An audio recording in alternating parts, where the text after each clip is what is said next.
everyone, and welcome to Squiggly Careers podcast. I'm Sarah, one of the hosts, and this week I'm not joined by Helen, as it's one of our special editions, so I'm delighted to say that I'm joined by Christine Armstrong, who's the author of a book that everybody recommended to me. It was one of those books that I started to feel more and more guilty that I'd not read because so many people were saying it was really good. A book called The Mother of All Jobs, which we're going to talk about today. And then actually, by pure coincidence, we were actually introduced by a mutual friend. So not only was your book recommended to me by everyone, but also we know lots of the same people. So I'm really excited to have this chat today. Thanks for having me. This is actually the first time Christine and I are meeting. So I was just joking with her that it's quite an intense way to meet someone, to be like, hi, I'm now going to interview you for a podcast. But I spent the last week on holiday in Wales. You'll have heard me talk about it in the last podcast because I was very smug about my holiday, and actually managed to read a whole book on a holiday, which anybody else who's got a toddler will appreciate. That is no mean feat. And I have to say that is partly down to the very smart way in which Christine has actually written the book. So credit to Christine that she's come up with a format that I think is accessible, and it means it's not going to be one of those books, you know, that sits by your bedside table and you look at them every night and think, one day I will read all these books and be super smart, but you never quite get to them and they're a bit intimidating. So this is not that book. So what we're going to do today, I'm going to talk to Christine a little bit about why she wrote the book, ask her some specific questions about the things that really jumped out to me from the book around parenting and combining work and careers and some of the challenges. I'm sure she hasn't got all of the answers because I'm not sure any of us do. And then we're going to talk about some of the questions that you've submitted through Instagram. And then, as I always do when I'm interviewing somebody who's written a book, I will do my little book review live at the end, which I like to feel keeps people on their toes until the very last minute. So, Christine, as you'll know, we're writing a book at the moment and it's a lot of work, a lot of dedication. And, you know, you did it by yourself. At least Helen and I are doing it together. What prompted you to think, yeah, I've got a book in me. I've got something I really want to write about? I'm not sure I ever really thought that. So when I was 15, my English teacher, Mr. Crump, told me he thought I should be a journalist because I was really, really nosy, and which is true, and I like to write. And I kind of ignored him for about 20 years. And then I started writing for Management Today, and I kind of had a blog on the back pages, really. And I wrote a little bit about being pregnant at work. But when I was struggling with my career, when I had first one small child and then two and then later three, I really needed to find information, and I was really, really struggling, and I felt like it was just me. And so I went to interview women that we called them power mums, but they were women with big jobs and small children. And I would interview them about their working lives and their family lives, and I would write it up. And honestly, it was a ruse. I just went because I needed the information. I was just so drowning.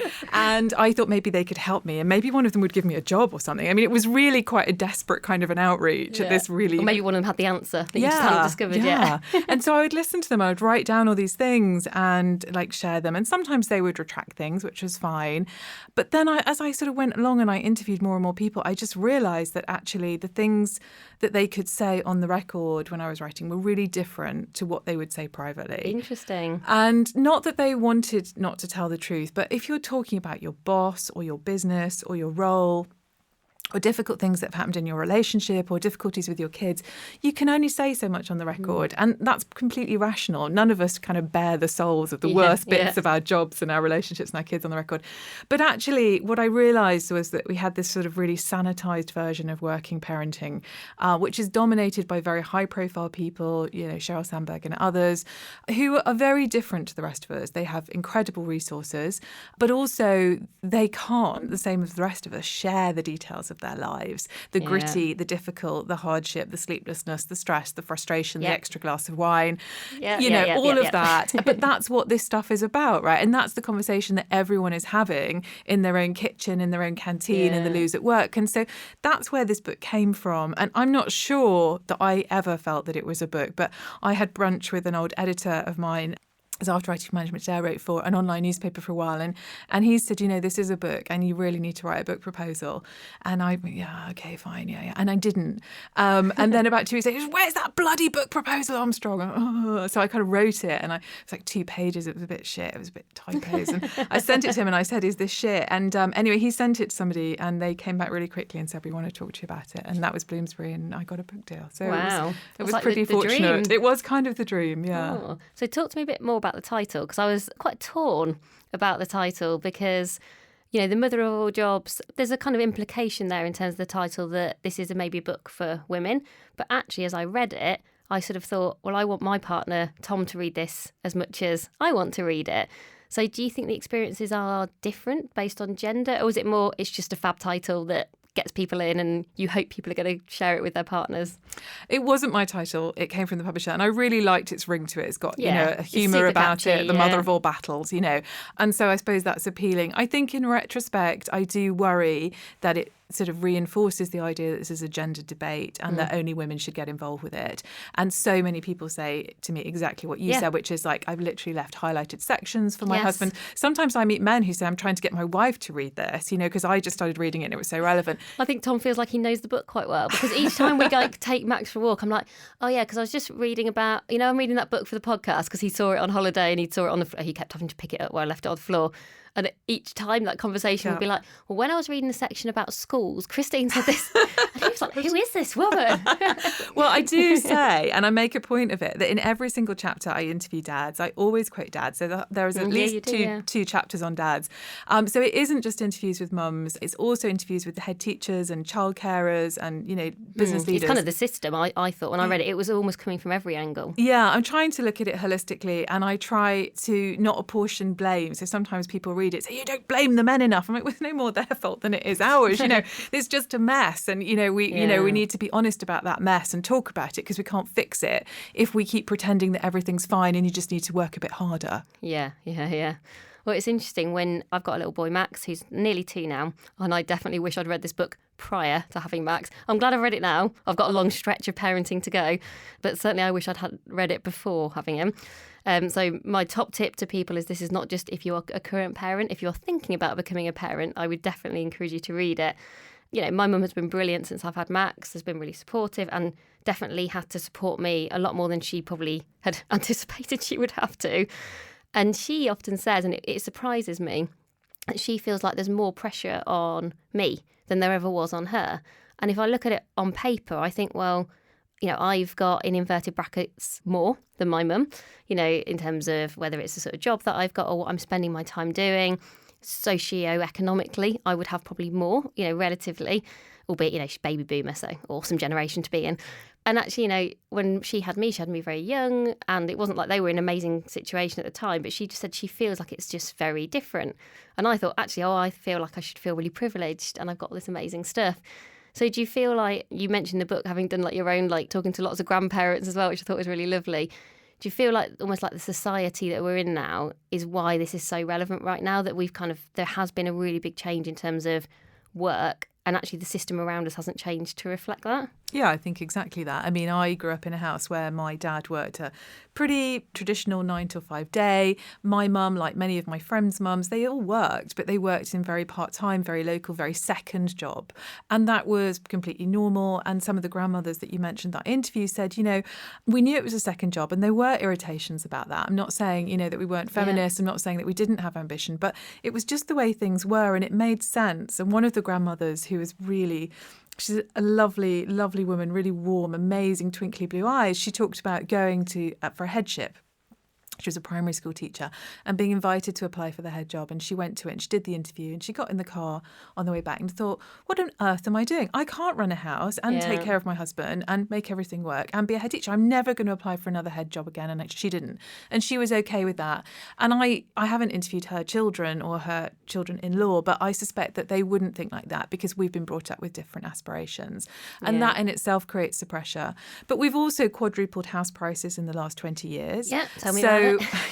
So most of us are living in households where all the adults need to work in order to pay the mortgage or the rent. In addition to which, we've added always on, and we've taken that 9 to 5 day, and we've just added the digital world onto that. And many of the people that I interview, many of the people I go and talk to when I go into businesses to talk about this now, they're online from the moment they wake up until the moment they go to bed. I just interviewed somebody this morning. She works in finance and she's been offered a new job, and she asked what the hours were, and they said standard working day is 7 a.m. until 10 p.m. 5 days a week. Wow. And you're just like, well, how? There's no way that could be good. Yeah, how can anyone fit any caring into that? How is anyone supposed to? And she says, well, all the men have live-in nannies, so they make it work and their wives work, but not on the same scale. And you're like, well, we need to be honest about this, because the reason there aren't women at the senior levels of finance on the whole is because of working like that. So for me, it was really about kind of being really brutal about all those changes and saying we also live further away from our families.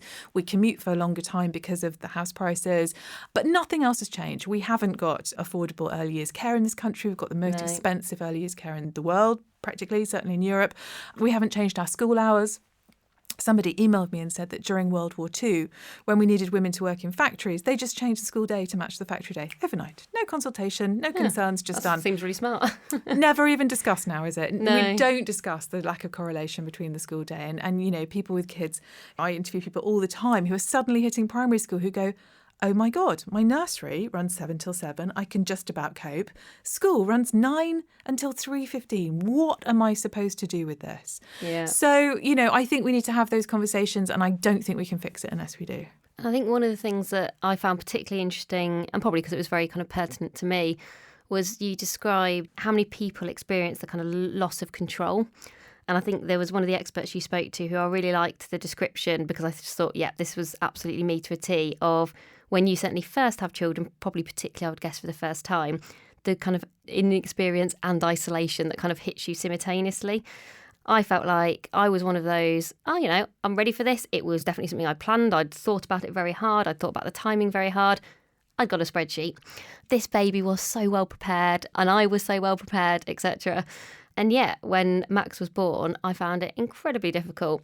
And I think you mentioned somebody else in the book, and it makes me feel better that I'm not the only one that thinks this, who, when 2 weeks after paternity leave, Tom went back to work, I was honestly just like, this is definitely not the right way around. I should definitely be the one going back to work here.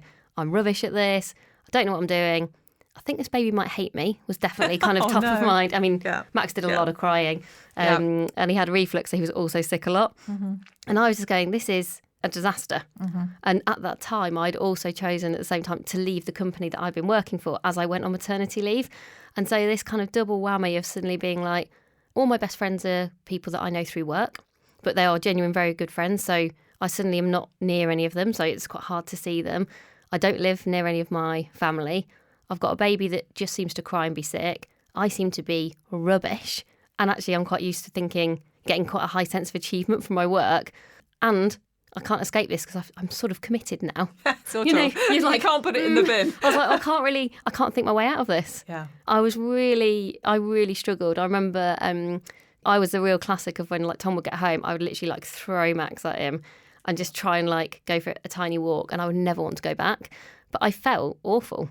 I felt like, I can't believe I feel like this. Yeah. And yet reading your book, I was thinking, okay, so maybe I'm not absolutely the only one. I literally interview hundreds of women who describe it. I mean, you describe it really, really powerfully and really beautifully. It's harrowing for people. They go from this world where they know what they're doing. They've spent 10 or 15 years in a professional environment where you always have your clothes on. Nobody vomits on you. Nobody pisses on you. Nobody poos unexpectedly. Yeah. And everything you kind of know how to, you don't live in a world with children. And suddenly you are trapped in an environment, in a community where you don't know the postman, you don't know the delivery person, you may not know the neighbour, you probably don't have family. And everyone that you're connected to is somewhere else. And it is terrifying. And as my mother, who's a biologist, would say, we were never supposed to raise children this way. We're supposed to raise children in communities with aunts and sisters and uncles and brothers where there would always be babies around, and babies wouldn't stress us out because we would see them all the time and they would be part of our lives. And we just don't have that. You know, we have very single generational lives. So what you describe is incredibly, incredibly common in the kind of women that I often interview. And I think just the sense that it's completely normal is really, really helpful to people, because people have different responses to the environment that you describe. And some of them kind of stick it out and say, right, well, as you say, I have chosen this, not much else I can do. Keep buggering on. It'll be okay. And they make friends, you know, they sort it out. And over time, they become accustomed to it and adjust. Other women really panic. And if they've got the resources, if they've got family or they can afford support, will go, do you know what? My safe, happy place is work and I'm running back as soon as I can. And that can work out really well, particularly in the early years. But what I noticed, I've been doing these interviews for 7 years now, is that sometimes that catches up with people, and 3 or 4 or 5 years in, they're kind of like, I still haven't really psychologically adjusted to what's happened. And so then it takes a bit of unraveling. So I think just being honest about that experience and sitting with it and allowing people to expect it and know that it's normal is part of the process. Yeah, and one of the things that I find interesting is that not that many people are taking paternity leave yet, and certainly companies have not necessarily put in the structures yet that mean that people can take significant amount of paternity leave. And I remember being absolutely distraught where the company that Tom works at, which is quite progressive and their financial services company, now offer 4 months fully paid paternity leave. And I was like, that is just too little, too late. I was like, that nearly made me cry because I think that would have been transformational. Actually, when Tom was there and when we were doing it together, and it was almost like we were kind of, the one thing that saw us through that period of time is we were always very much one team. Our attitude was it was kind of us against him, which was quite useful at times. And so when he was around, I was 100% better, felt much more myself. We were kind of in it. It's probably not what I'd want to do all day, every day. I always intended to go back to work. It was I'm doing this by myself and this feels so significantly different and I don't think I'm very good at it. Yeah. And actually, he was always better from day one. He was always better at it. And I'd probably anticipated that as well. Mm-hmm. So one of the things that I'm really interested in is, what companies can do around paternity leave to just give people that little bit more time with something so significant that's changing, that it's not just typically the mum by themselves, because biologically it does tend to be the mum because they're the closest in that moment. I think paternity leave is incredibly important and not always for the reasons that are obvious. So I think that there is a really, really critical piece around supporting the mother and the baby. Yeah. And if you look at more traditional cultures, there are lots and lots, the Chinese, there's a lot of support for the mother and other people help with the baby initially, and other people support the mother and cook for her and look after her. And we don't do that. We just abandon this person who's just been sewn back together again by a couple of midwives at 2:00 in the morning and just abandon them with this baby. They don't know how it works. And then, their partner rushes off to work. So I think there is a big support thing, and I think that that's really critical to bonding and feeling happy as a mum and secure and confident, and you need all the support you can get wherever you can get it from. I think there are other things with paternity, though, is that it actually aggravates the gender disharmony, or the kind of focus on it being women's issue, is that the woman then becomes the expert on raising the baby. Yeah. And so if you spend 4 or 6 or 8 months at home, then when nappies need changing, what the baby eats, like what he or she wants and how to soothe them. And the dad gets pushed to the sidelines. And many dads talk about this, well, I never know and I'm always get it wrong. And so they kind of retreat. And then we end up with this mum as the care provider primarily, and then they're more likely to step out of work. So it's really important that both the mum and the dad have experience of having the baby on their own and building their own relationship and their own skills. The other thing which is interesting about paternity leave, which I've read, is that there's some research that says that men's testosterone drops really dramatically when they have children, and it makes them more caring and more nurturing and sort of makes them more empathetic with their children. But if they go straight back to work, it goes back to where it was. So it actually biologically changes fathers to be at home with their children. And if you think about fathers in other cultures, sort of moderating in middle age, and, you sort of go to Greece or Italy and, men will pick up your kids in the street and it wouldn't happen in an Anglo-American culture. So I think there's something about a softening where actually it's really, really beneficial for men to do. So I think if there's one change that we can press for quickly, I would say, the paid take-up of paternity leave is just enormously important. Yeah, and I think there's a couple of people who I now know who in very high-profile, very senior jobs who are male who have done it for quite a significant period of time, for sort of a 3 or 4 month period. And I think that's so important as well, because when you're in any organisation, it's okay something existing, but often for it to become acceptable, you need people to role model it. You need to see that actually that's a done thing and that's okay to do. Because I think the first person to be doing any of this stuff is always really hard. I remember I started working part-time at Sainsbury's, and I think I was the only person really who'd ever put in a part-time request who hadn't got kids. Mm-hmm. And it's really scary to be the first in anything. And that's the bit, is at the moment I feel like we're really lacking male role models of people who actually are doing that, whether it's in the business world or just generally in the world, going, I'm choosing to take that month, the 4 months, but that's probably financial, I guess, to a certain extent. It is, if they're paid for it. So we see the difference. So with a government scheme where you don't get paid, you see 1 to 2% take up. In companies that are offering 4 months or 6 months, or obviously Aviva with a year, who are offering it paid, immediately take up as shooting, according to the HR departments, to 70, 80, 90%. So the pay is really, really critical. I think the other fascinating thing is that when you read interviews, the Sunday Times magazine did some recently, but there's a lot of blogs as well, with fathers who take that time, and when I interview them, they sound very much like you. They describe it, well, my partner went back to work and I was staring at this baby thinking, oh my God, what do I do now? And they're just as panicked. And it's, I think it's beneficial for them to understand understand, and what they say at the end of it is, I have so much respect now Yeah. for all the women who've ever done this, and it's completely changed my worldview. So I think it is a really, really important social development. And if you look at the Nordics, where they're much further ahead of this, you see how it changes. Always the Nordics. Always the Nordics. Doesn't matter what you flexible working. I just like, at some point, are we all just going to move there? I sort of feel like that's... I guess we're going to have to. We're going to stop talking about it. When you interview them, they say it's not as perfect as we make it out to be, and they think it's really funny that we're obsessed with them. I suppose you need the examples though, don't you? So you get excited about it. One of the things I really enjoyed in the book and found really interesting was some of the chapters you've almost divided up based on the kind of dynamic in terms of the relationship that you have and the choices that you might make. I actually found it interesting reading some of the ones that I've not made. And when I talk about dynamic, what I mean is you talk about ones where maybe one person is working full time, somebody else has chosen to stay at home, whether you've got what I describe as kind of dual career couples. I think you call it alpha, which scares me a bit. I'm like, I actually couldn't quite work out what we were, which I found interesting. That's why I ended up reading a few, because I was like, am I that or are we that one? Because we are, as you described when we were talking earlier, we're definitely a household where to afford our childcare, we absolutely both have to work, because, childcare at a nursery full time is basically like another mortgage, is what we've discovered. Yep. So we both have jobs that we really enjoy and are really committed to. And actually we share things like drop-offs and pick-ups pretty much equally. If Tom was listening, he would say he's an accountant. He reckons he does about 70%. But I like to think it's slightly more closer to 50-50. So we'll see. We'll settle on 60-40.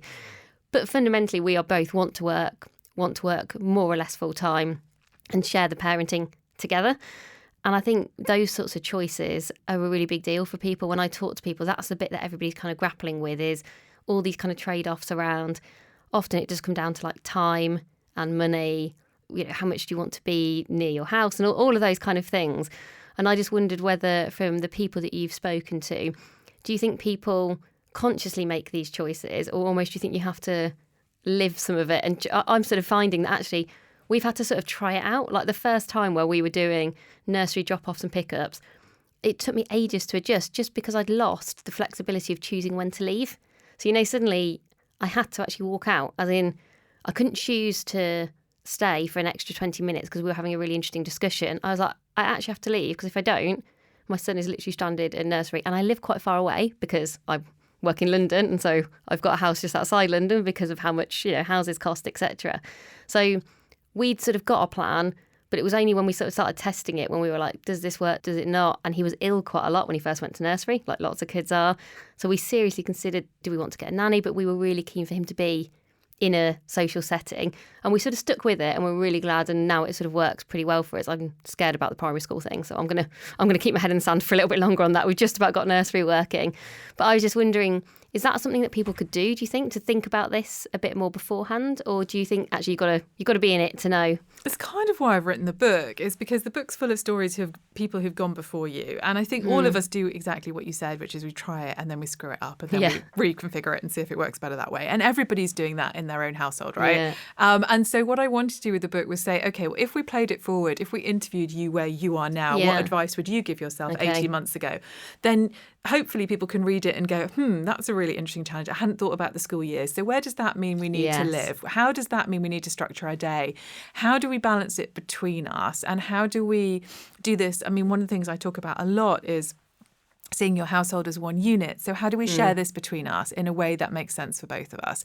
And what you're describing, where, he'll do pick up one day and then you do it the next day and then he does, is great, because you're sharing the endeavour. And that tends to, in my experience of interviewing people, lead to sort of happier outcomes in terms of the couple. Mm-hmm. I think sometimes where couples default to one or other parent always doing everything, in inverted commas, you can breed huge resentment. And some of those, when you interview those people, say, I never agreed to this. I never talked about it. We never discussed it. How did I end up being my mother or my, whoever it is they think they've turned into? And so what I'm saying is, look, elevate that, like have a look at it before you do it, have a think about it, plan it, and then make your decisions accordingly. You're still going to have to adjust them. It's not going to give you a magic solution, but you can see a bit more. And that's, you're sort of starting to get into the territory of the people who are getting this right, brackets-ish. I'm not sure there is a kind of right answer to a lot of this stuff. What I think there might be is the right answer for you. And I think the right answer for you might look different to someone else. But do you see things in common from the people who are going, actually, I am making it work. I've got the right work. children life, caring balance, or does nobody ever feel like they've got it right? No, I think people do. I think that people can get it right at this moment. I think one of the things about raising children, and the reason that I've done the chapters in different phases of your children's life, is that it changes all the flipping time. So just as you think, hey, okay, we've got the nursery sorted, it sort of works, suddenly you hit schools and it doesn't, or you hit secondary schools and it doesn't work, or there's a teenage crisis. So I think the people who do well are the people who see their household as one unit, who sit or who establish themselves in a community with a network of support, which they build for themselves if they don't have it naturally. So they make friends with other parents, they make friends with childcare providers, they've got stability of options, and they've got solutions if the train stops in the tunnel and it's pouring with rain and the children are at the gate, they've got answers and they've got people to help. They're people that make decisions actively and adjust as they go and just go, do you know what, this is not working at this particular phase, so we're going to try something new, we're going to step back, maybe we'll change schools, maybe we'll move house. They're not locked into patterns. And the people that I find I most worry about and, exhibit most signs of distress are the people who are very locked in patterns, very like, this is what I have to do. And often it's financial. They're people who've taken on really big financial responsibilities for good reasons, but that means they've got no flexibility and they can't work 4 days a week. They can't leave earlier. They can't not be on their email. They can't work from home because then they wouldn't get promoted or they wouldn't get their bonus or whatever it is that they think. And they've set themselves in these very, very rigid spaces that can be really painful. Yeah, and actually I talk to quite a lot of people when we talk about things like flexible working, where you can see that people feel like they just can't, they're maybe just not in the right environment or in the right culture. They can see that there's a different possibility and that there's a different world they'd like to be in, but they recognise that's not where they are. And that feels so hard, doesn't it? That feels so hard to move away from. Well, it's about identity, isn't it? If you go into it and you think, look, my core identity is a career professional and, I've been really good and I've got these qualifications, I've studied, I've excelled, I've been good at my job. And then you have a baby and you're like, okay, well, who am I now? Am I a mum? Am I a woman? Am I a career professional? Which of these three things am I? And these identities change. And I think particularly after first children, many of us really hold very strongly, or I certainly did, onto my career professional. That's what I know mode. And so working flexibly just wasn't something that I thought was part of my DNA, even though actually it would have been by far the most sensible thing to do when I look back on it. And so it's about adjusting and evolving that self-identity and allowing it to evolve. And sometimes I interview people who really describe a crisis around their second child. And I think I've sort of come to a conclusion that sometimes it's the second child is the time when they really give in to parenthood and they kind of go, okay, all of the rest of it is kind of noise now. This is my primary focus and everything else has to fit around it. And there's a big adjustment. So I think it's a bit about identity. I do have a bit of a beef about flexible work, which is that, it's completely missold and it often doesn't work in professional jobs very well at all. And I think we need to talk about that more as well, but it's probably a separate issue. Yes, yeah. Well, we did a podcast about flexible working because it's something Helen and I are both really passionate about. I think because it means so many things to different people, it's really misunderstood and kind of labelled often in quite a negative way, versus actually being something that can actually lead to an awful lot of benefits for both individuals and organisations. I think when it's seen as something that you kind of get as a benefit, we're just like giving this to you, you should be really grateful, it sort of misses the point. Yeah. And I think we actually have to be really careful. I do think the flip side of flexibility that I'm increasingly seeing, and it's something I experience myself, is the fact you can be always on means that, yes, you can be really flexible, but that essentially can mean you never stop working. And so you work on the train, and yes, you might have an hour and a half hiatus as you're putting your kid to bed. That relaxing hour and a half when you're trying to force feed baked beans down your child and bath them and deal with a tantrum.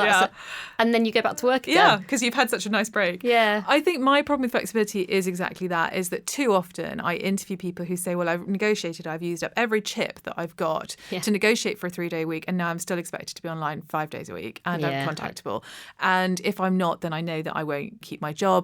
And even now I work flexibly, I know I won't get promoted and I know I won't get a pay rise. And so their frustration and their rage means that they're quite likely to go and do something else. So I think unless we figure out how to put some boundaries around work, it becomes this impossible situation where actually people are paying such a high price for that flexibility. They're literally doing unpaid work.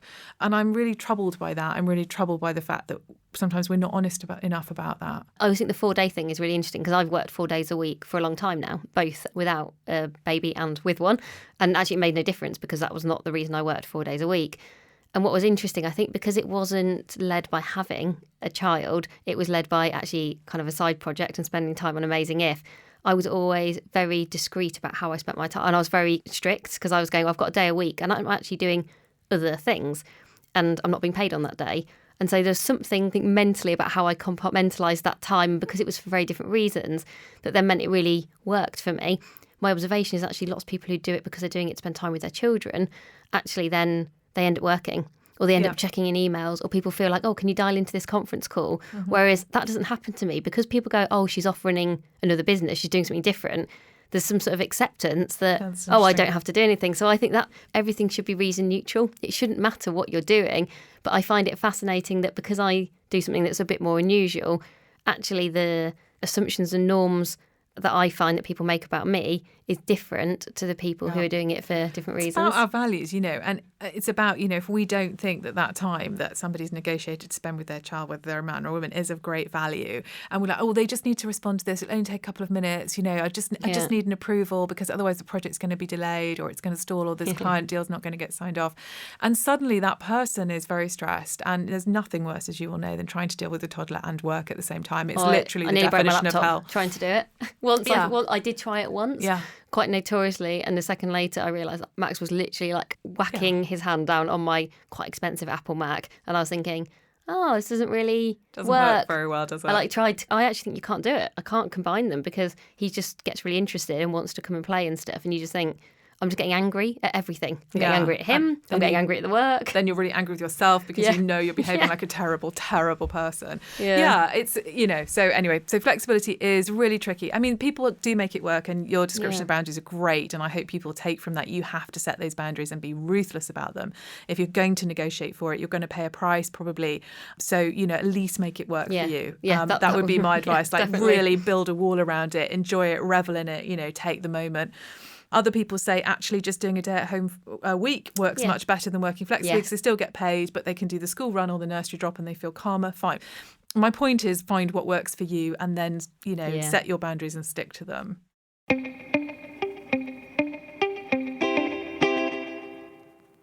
So we had a few hot topic type questions from our Instagram followers when we let them know we were going to be talking to you today. And I'm pretty sure there's definitely no kind of right answer to some of these questions, but they are things that I think particularly when I've done maybe closed forums, people are starting to feel more confident asking.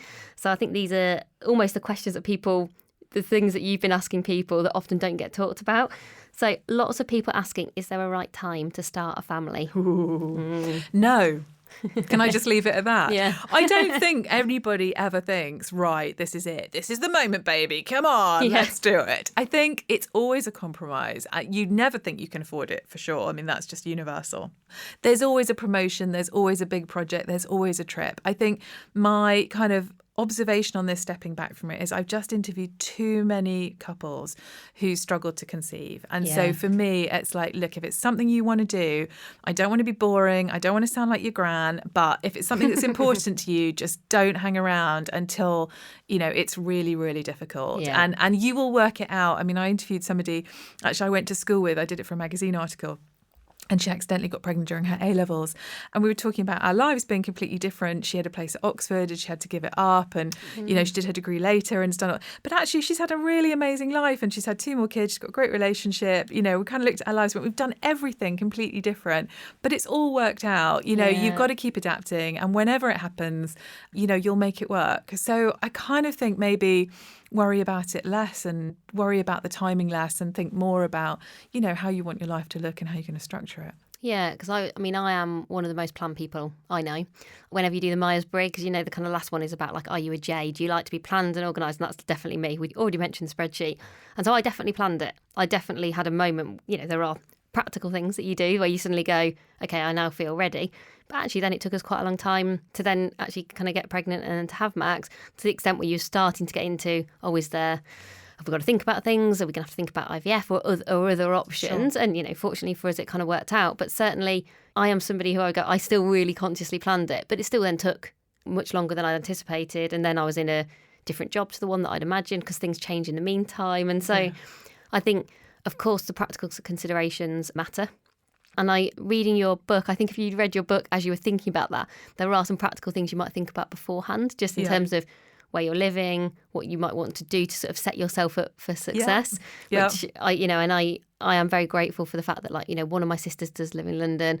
I only actually live 2 hours away from my parents. So they're not super close, but they definitely are close enough. And some of that was unconsciously useful, you know, when it kind of got to actually needing that help and needing that support. So the next question, which kind of leads on, so you've decided it's the right time and you've had your baby. How much time should you have off work? Lots of people are asking, is there a right amount of time? So there's some research from America. I don't know if I believe it really, because we have such different corporate values. But I'll tell you Don't anyway. the Americans go back really quickly? Oh, yeah, because they have to use, you know, some disability allowance. They'll go back after 3 weeks or 4 weeks, whatever. It's ghastly.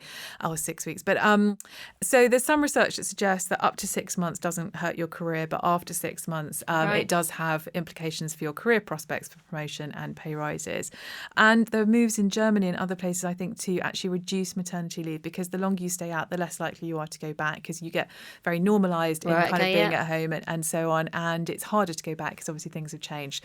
All of that said, you have to make your own decisions. And I'm sort of very clear about this really, is that you know yourself, you know what rewards you, you know how you want to raise your children, and you need to make that decision for yourself. And try not to be bullied by other people, either to stay out longer or to go back sooner. You know, try to really think about your own decisions and think about what you'll look back on. Because I've interviewed older women where maternity leave was much shorter, and they've said things like, my biggest regret was that I went back too soon. And that's quite a common regret. So, you know, just hold that perspective, have a think about it, and then when you do it, maybe even write down why you did it this way, so that if you ever look back at it and think, was that the right thing to do, go, no, these were the reasons that I did it, that this made sense. I remember talking to quite a few people who were sort of chief executives, who got kids who are maybe a bit more grown up now, and lots of them saying to me, don't go back too soon. Because I actually wanted to go back quite quickly because of, as I've described, I wasn't living it.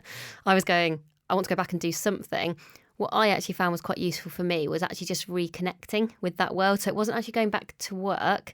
It was more the kind of keep in touch type thing. So though I wasn't going back to my previous organisation, what I did start to do, and it made a massive difference to just how happy I was reconnecting with some of my friends and going to some events and doing some of the workshops that we do with Amazing If, and just getting a semblance of some of that stuff back. And for me, that was important because that was a lot of my identity was all wrapped up in that.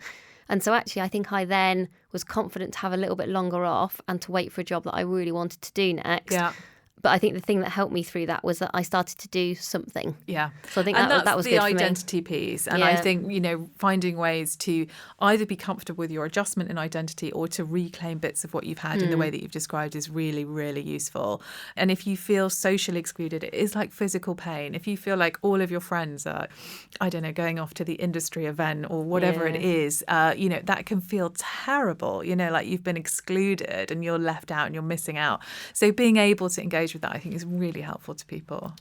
And then the last one, which I think is a tough one, a few people talking about, not having family support. And you mention in your book how important that is and how helpful that can be, which is definitely something I've appreciated. And as you said, people don't now tend to live in local communities in quite the same way that perhaps we did previously. And a few of our followers actually live, outside of the UK, so perhaps not even living in the same country, which when I think now about the idea of not living in the same country as my grandparents and Max's grandparents, my mum and dad and Tom's family, I'm like, wow, they've helped us so much over the last 18 months. It's been really instrumental. I remember going for my interviews while on maternity leave and Tom's mum coming down specially, looking after Max while I was still breastfeeding and all those kind of things. And like we definitely needed some of those people. I mean, there's always other alternatives, but for us it was massive.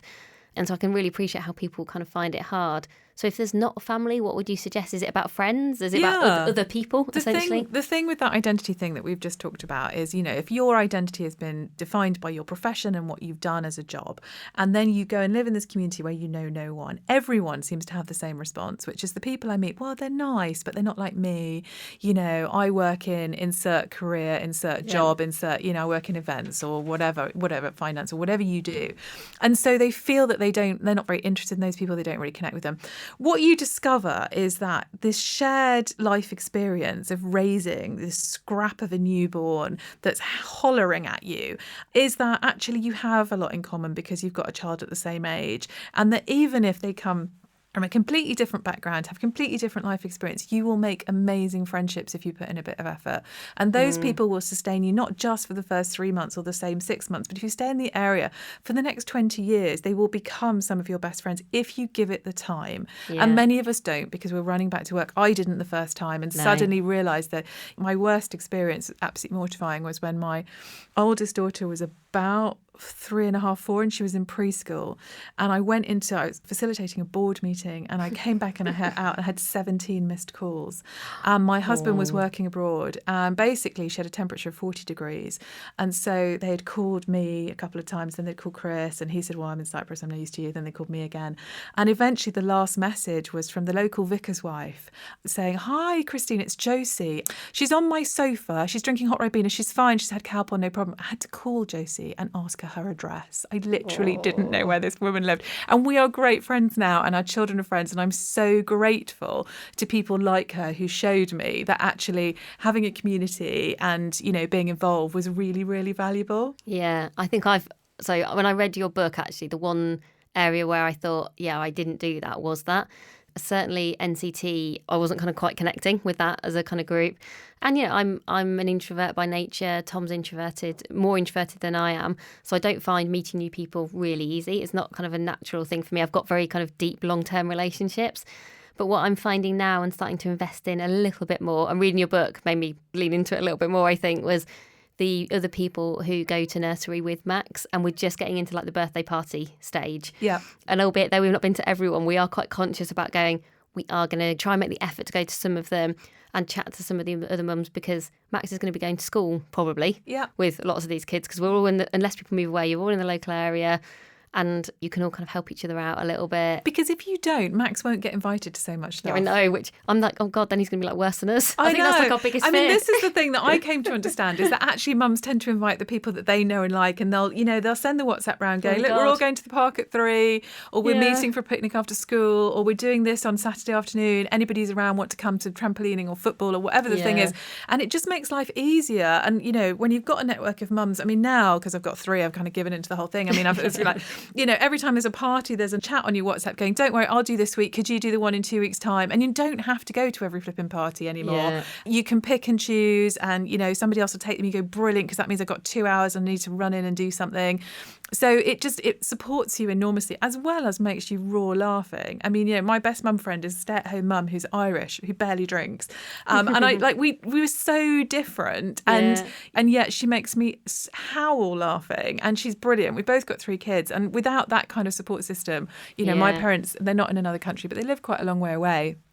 And they're very supportive like yours, but, they're not there day to day. They're not there when, all the kids are sick, and you just need to laugh about it because your life is so miserable for that 48 hours. Yeah, Max is just, he had chicken pox about 5 weeks ago. And I was just like, I mean, oh my God.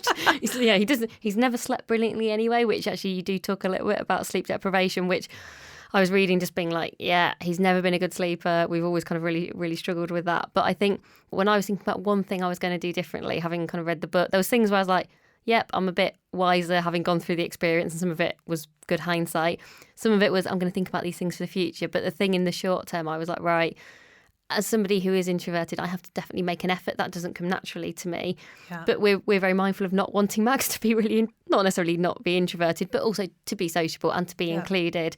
And because we're quite an insular couple, actually, in ourselves, we've been together for like 20 years, for a long time and stuff. So I was like, right, that's the one thing I need to get a bit better at, is I'm never very good at like chatting, at the drop-offs and pick-ups. We're both quite militant. It's like, got to get the train, got to do this thing. And just sometimes thinking it's okay to like stop and have a chat. Because I think we're the parents that sort of always like there and gone really quickly. One of the things that changed for me was kind of an awareness that actually also being involved in school life is quite helpful, like knowing who the teachers are, having a little bit of presence. I mean, my kids go to a state school, so in a private school, you just pay your money, you don't need to worry. But since ours are in a state school, so one of the things I did was put on a committee to help the school do a bit of fundraising, a bit of community support, and we developed this plastic fishing initiative, which I'd I'd seen somebody doing in Amsterdam where we take the kids on the boat out on boats in the Docklands and they pull the plastic out, and then we work with the charity to build a boat made out of recycled plastic. But that was brilliant because it just meant that I met loads of people. Because it was like the shared endeavour, it kind of gave me a reason to talk to lots of people, and could you come and, you know, help with this and help with that, like and supervise kids. Focused. And it felt to me like I was offering something of value and something that I kind of, with my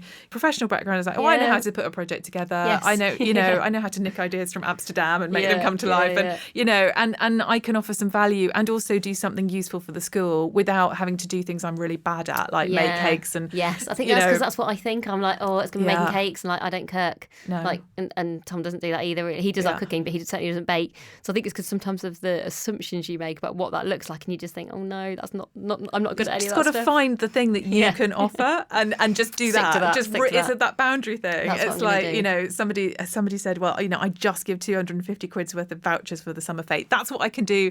That's it. And I'm like, fine. Do you know what? You've contributed. Do your thing. Do your thing, and then be done with it. Like, don't torture yourself.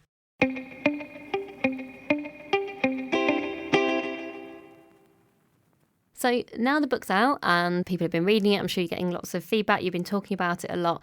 Is there anything you wish you'd included in the book? Ooh. We were talking about recording audiobooks before we start, and Christine was giving me some top tips to make sure that we do a good job when we do ours.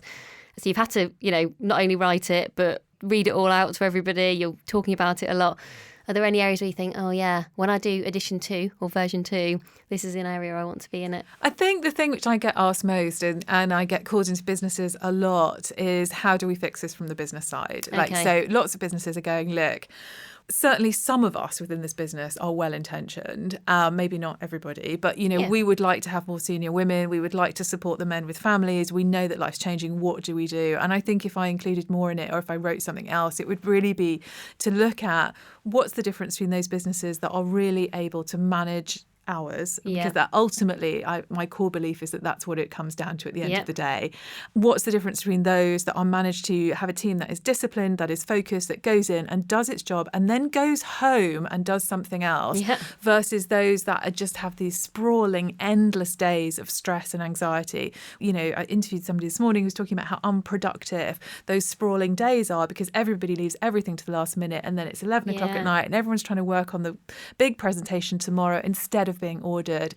And what I'm coming to the view is that the difference is actually managers. It isn't companies. It's not corporate wide. It's one individual manager can make a massive difference to a team and one can't. So how do we find those managers? How do we spot them? How do we support them and encourage them? And what kind of things do they put in place that make it possible for men and women to work and be successful and do well at their jobs, and also care for families in a way that fits with their view of what a good parent or a good carer, if it's older parents, looks like? Yeah, to me, when I read the book, I feel like it's very much aimed at like you as an individual. It's a really nice kind of personal read, rather than like a corporate business book. But I could imagine maybe within that book, like that's the next book. I think you've kind of got your next book in there. And actually, as ever, I like to do a bit of a book review for people so that they. Terrifying. I know. I sort of feel like I do this in a really harsh way. I like wait for everyone to get to the end. No, it's fine. So if you've not got the book already, as ever, you'll get the chance to win it on Instagram. We'll get some copies for a competition. Things that I really loved about the book. The first is at the end of every chapter, Christine has included a section that's called Too Wired and Tired, which is a brilliant summary of kind of the key points within the chapters. So what the chapters give you are the stories, the flavour, the characters, and they're the things that are really interesting and really engaging that I really enjoyed, and probably the things that you remember the most because you tend to remember stories about people. But actually, if there was a section where I was thinking, is this section for me? Or, oh, I've been interrupted by Max throwing a yogurt at me, I'd think, okay, I'm not going to read all the rest of that section. I'll go to the summary and then I might come back to it. If you're thinking, I really struggle to get through books, I think it's very dippable. You can dip in and out of it. I thought the stories were a really nice, diverse range of people. So this wasn't, actually, I didn't read it and go, oh, this is lots of people exactly like me. I thought this is some people a bit like me, and then lots of people who do loads of other things who are also all interesting and you can learn from and who've got different perspectives. So there was no one size fits all, which I think is very representative of actually what we're kind of all experiencing. It's super honest. I think probably people are feeling that, hopefully, from hearing you talk today. I felt like you were giving your point of view, being very honest, but equally not getting into the realms of going, I've got all the answers. You know, there wasn't like, this is the answer. and talking about your own experiences. And though you said you wanted to resist doing it, I really liked your plan for living. So at the end of the book, it's kind of like a bit of a manifesto. I don't know whether you would want to use that word. Yeah. But I quite liked the manifesto because I think, well, probably what we all need to do was my conclusion at the end is going, you've kind of got to come up with your own plan for living. Yeah. And yours was kind of your conclusions from all the, you talk to so many different people, you get so many different insights. And so I was reading a lot of it and thinking, yeah, that'll be for me, that'll be for me. And then it was okay to go, oh, I might change that one a bit for me, for my circumstances. So I thought that was really lovely. And yeah, my one hope when we do feedback, we always talk about what went well and even better if. My even better if actually was just the point around wanting partners to read this and this not feeling like this was just for mums, because I did really feel like this was actually much more about what it means to not only have a family, but maybe even to have things like caring responsibilities. There are so many people now who have caring responsibilities. And to your point at the end when we were talking about hours, really when you get into kind of the business case for this, it's also about just giving people the space to do other things other than work when you take it to its most extreme. And, you've got a real kind of sense of focus in terms of families.